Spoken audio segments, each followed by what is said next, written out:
use a standpipe, you use some fixed solid object that's not going to move, that's dependable. The banister railing in the stairwell, that's great.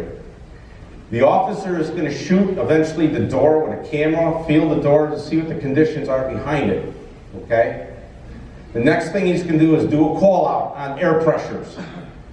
It's no good to go in with somebody who's down to 3,000 pounds in a 30-minute bottle when you should be at what, 43 at least? Crawling or walking. If you open the door, he's going to stay on that right door. If he could duck walk with that team, and you can see pretty much the floor, there's no heat condition, fine, duck walk. Scan, and come up with a plan. Stay on the right wall. Everything I see is clear, and he's going to continue.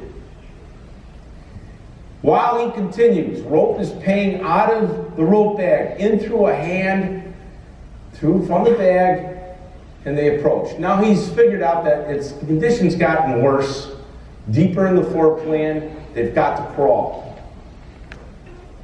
We tie off in the corners. We don't want the rope to stretch across the floor. Why?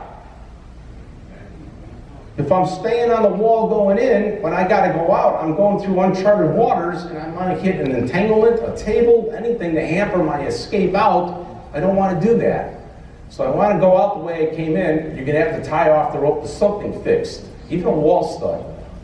He advances to the first office, checks the door, doesn't need forcible entry. Irons could stand down. But what he's going to do is real quick scan the open area of that room. He's going on radio information. He's going on common search procedures. He shares the camera real quick with his partner who's going to do the search. Search office 1 will now start. How long? 45 seconds. 90 at most. While this search is going on in the officer moves up to the next office, deploying rope. Takes one member with, leaves the next member behind. Be the safety at the door with a hand light on in position, communication with the searcher, and now the officer is just repeating in office 2, but he did it office 1. Man, this is what I like. It's simple, it's common sense, it's fast, it's safe. We stay together. We use our skill sets from the bread and butter fires, but we're addressing the more modern, tougher, complex layouts, ones we're not used to. And that's the key. So you can see as one search is completed, they get back on the rope, meet up with the officer, and it just keeps rotating on. What you'll see, also, the officer will be able to move to the left with the camera and scan that open area. There is no sense of sending somebody in there just to meander about and search an area that's got no detectable heat source.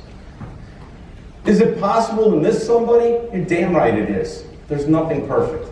It's a primary search. It's really a hard primary search. Sometimes you're going to find in these complex layouts, you're going to find another door in the office that's going to lead to what? Another office. Does that firefighter then continue to be consumed in the floor plan? No. The door safety will communicate with the officer. We found another door. It goes into another office, and you'll find out the officer is down where? At the next door, and when he's looking in the same office, that guy wants to come in. Let's not get confused. Pull that guy back on the rope and continue. If it is a meeting room and something that needs to be searched, officer will come back, we'll regroup, search it, and then continue. It's fast, but it's slow.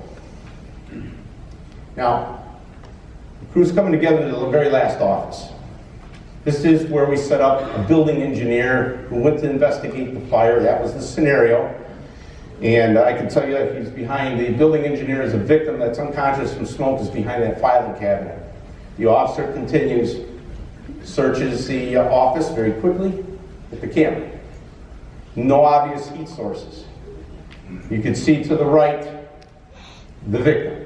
Behind the door, chooses the left wall, blind spot, and finds the victim. Poor victim. We always choose our sons, hey, you're going to be the victim. Really, Dad? Mom, how come he's all bruised up? Don't worry. We have webbing, 20 feet of tubular webbing, 1 inch, man. We just keep it in our pocket. It's water knotted together in a loop. You can do 1,000 things with it, plus you. And what happens is they start to do the drag out the door.